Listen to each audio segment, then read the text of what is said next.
En la siguiente clase vamos a trabajar transformadas de Laplace. Durante todo el curso realmente es que vamos a trabajar transformadas de Laplace.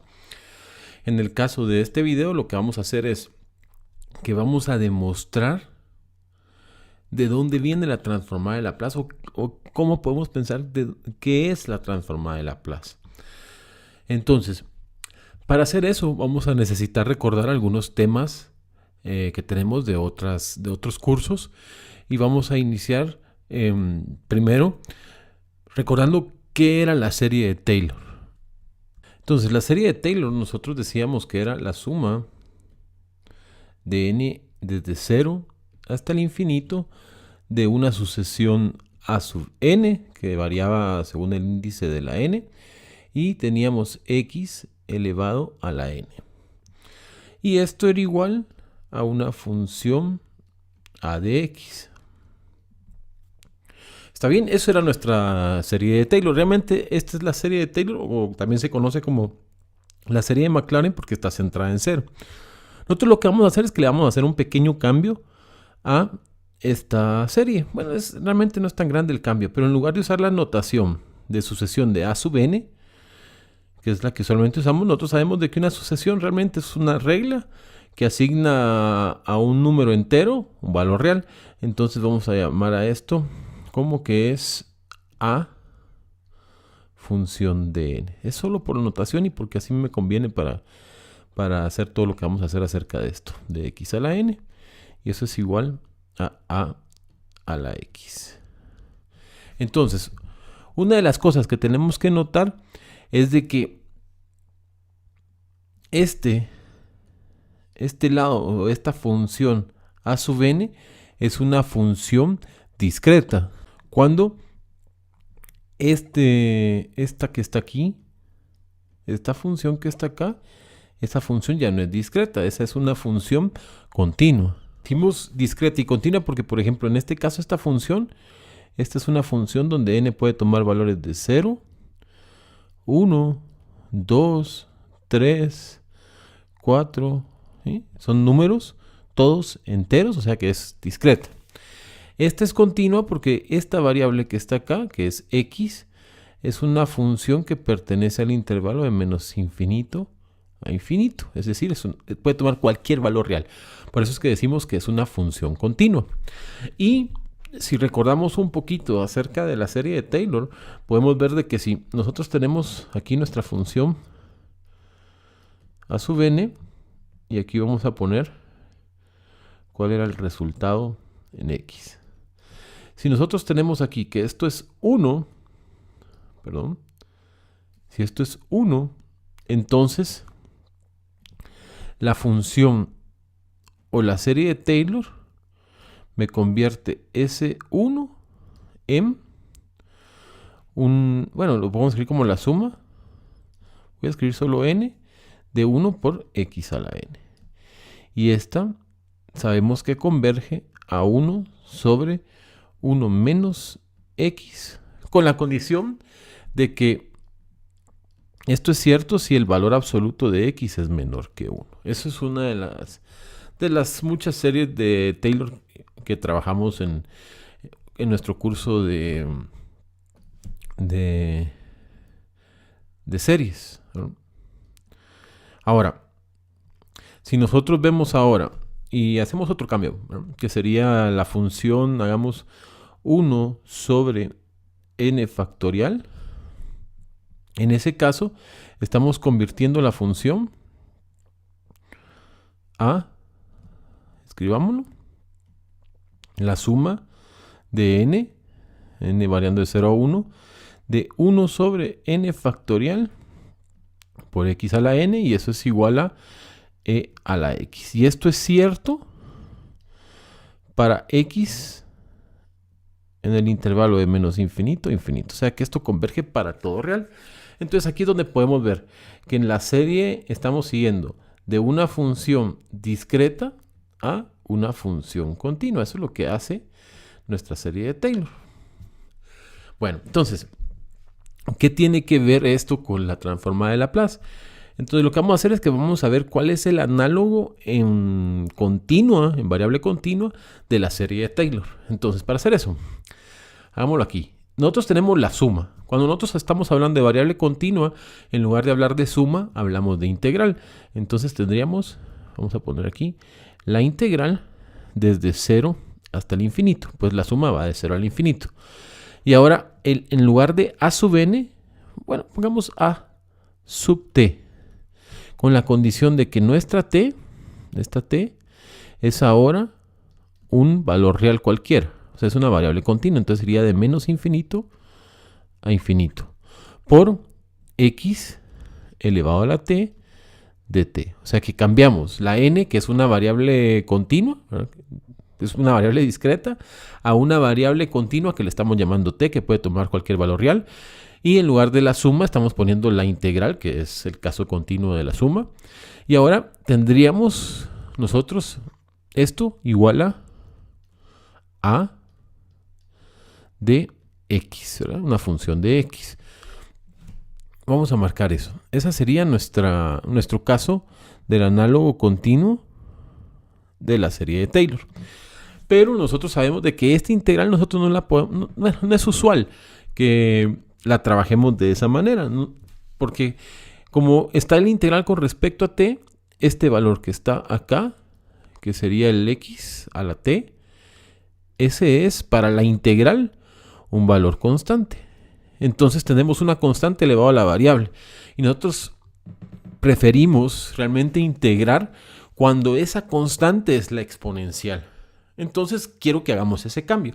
Para hacer ese cambio voy a decir lo siguiente. Voy a decir que x, la x, vamos a ponerlo aquí, que la x no la podemos escribir como que fuera e elevado a la logaritmo natural de x. Y eso es cierto porque como el logaritmo natural es la función inversa de e, realmente al operar esto nos quedamos solo con x. Y ahora, si yo hago x elevado a la t, puedo elevar a la t este lado que está aquí y me quedaría e a la logaritmo natural de x, eso elevado a la t, y por leyes de exponentes sabemos que eso es t por el logaritmo natural de x. ¿Estamos claros? Entonces ya tenemos quién es x de t. Algunas cosas que tenemos que revisar. Para que la integral sea convergente, como es una integral impropia, yo necesito que la función exponencial, la base, sea una fracción. No puede ser un valor entero porque si no esto se iría al infinito. No que si es una fracción, lo vamos a escribir aquí abajo. Si esto fuera una fracción, o sea que lo escribiéramos de la forma 1 sobre x a la t, si yo hago t tender al infinito, tendría 1 partido del infinito y eso nos daría 0. Entonces eso nos da más posibilidad de que nuestra integral converja. Entonces por eso vamos a restringir que para que se pueda hacer esto, x, o para que la integral converja, x tiene que ser un valor entre 0 y 1. ¿Sí? Ahora, si la x es un valor entre 0 y 1, ¿qué pasaría con el logaritmo natural de x? Bueno, nosotros sabemos que el logaritmo natural de 1 es 0.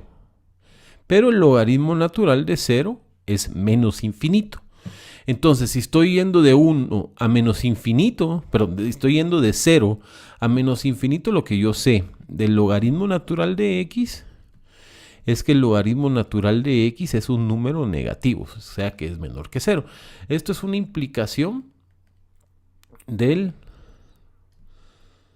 hecho de que x tiene que ser un valor entre 0 y 1. Ahora, vamos a hacer un cambio de variable, y el cambio de variable es que vamos a decir que en lugar de trabajar con el logaritmo natural de x, porque eso, dense cuenta que quedaría el logaritmo natural de x aquí, voy a hacer un cambio de variable. Bueno, vamos a hacer un cambio de variable. El cambio que vamos a hacer es que vamos a decir que tenemos el logaritmo natural, como es negativo, lo vamos a escribir como menos s, ¿sí? Y eso es un número negativo. Pero si esto es negativo, tenemos la conclusión de que s tiene que ser positivo.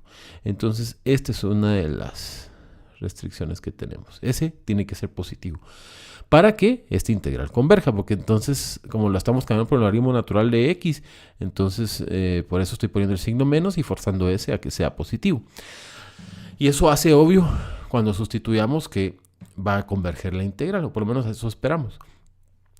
Ahora, esto es válido sin cambiar el diferencial porque la integral es una función, es una integral sobre t, no sobre x. Entonces yo puedo cambiar esta constante a este nombre. Entonces, eso me convertiría en la integral de 0 a infinito.